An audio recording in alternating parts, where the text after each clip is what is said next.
200 ఏళ్ల క్రితమే నవ సమాజ స్థాపనకు బాటలు వేసిన మహనీయుడు జ్యోతిబా పూలే అని జిల్లా కలెక్టర్ డాక్టర్ బిఆర్ అంబేద్కర్ కొనియాడారు.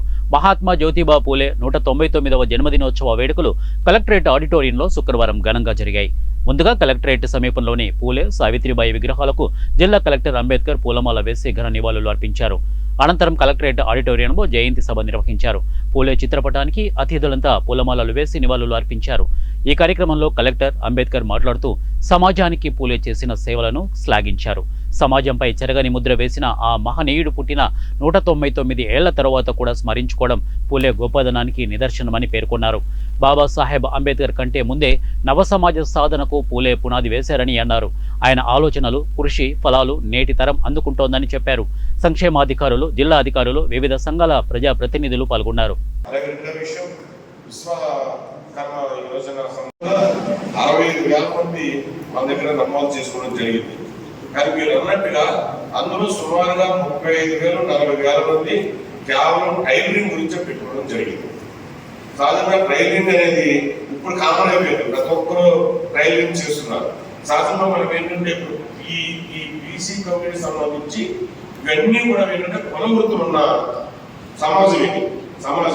ఇప్పుడు అలా టైలరింగ్ అనేది ఒక కులానికి, ఒక వృత్తికి సంబంధించింది అన్న భావన సహజంగా ఉంటుంది. అది ఆ రూల్స్ ఫ్రేమ్ చేసినప్పుడే అది ఉంటుంది. మన జిల్లాలో ఆ వృత్తిని చేపట్టే వాళ్ళు మొత్తం కలిపితే సుమారుగా 8,000-9,000 మంది మాత్రం ఉన్నారు. కానీ 35,000 దరఖాస్తులు వచ్చింది.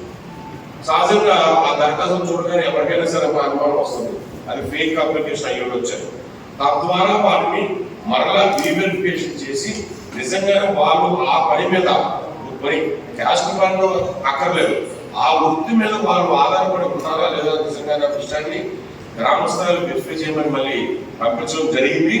మిగిలినవన్నీ కూడా దాదాపు సుమారుగా 18,000 అప్లికేషన్స్ నేను గవర్నమెంట్ ఆఫ్ ఇండియా లాగిన్ పంపించడం జరిగింది. జ్యోతిబా పూలే గారి జయంతి రోజున ఈరోజు మనందరం ఇక్కడ కూర్చోవడం మన అదృష్టంగా భావిస్తున్నాం. ఎందుకంటే ఆయన జ్ఞాపికలు, ఆయన గురించి మనకు మాట్లాడే అవకాశం అనేది మన అదృష్టం. అయితే 199 సంవత్సరాలు ఆయనకి ఉండుంటే ఈరోజు ఆయన 199 సంవత్సరాలు ఒక సోషల్ జస్టిస్ గురించి, ఒక సంఘ సంస్కర్తగా, ఒక లీడర్గా, ఒక యాక్టివిస్ట్గా, క్యాటలిస్ట్ అనే వర్డ్ నేను వాడడం అది ఈ రోజుల్లో వేరేలా వాడుతున్నారు. ఎందుకంటే ఇవన్నీ మనం చెప్పుకుంటే 200 సంవత్సరాల క్రితమే మహిళల గురించి, వాళ్ళ సోషల్ జస్టిస్ గురించి, అన్టచబిలిటీ గురించి మాట్లాడారంటే నిజంగా ఆయన మహాత్మా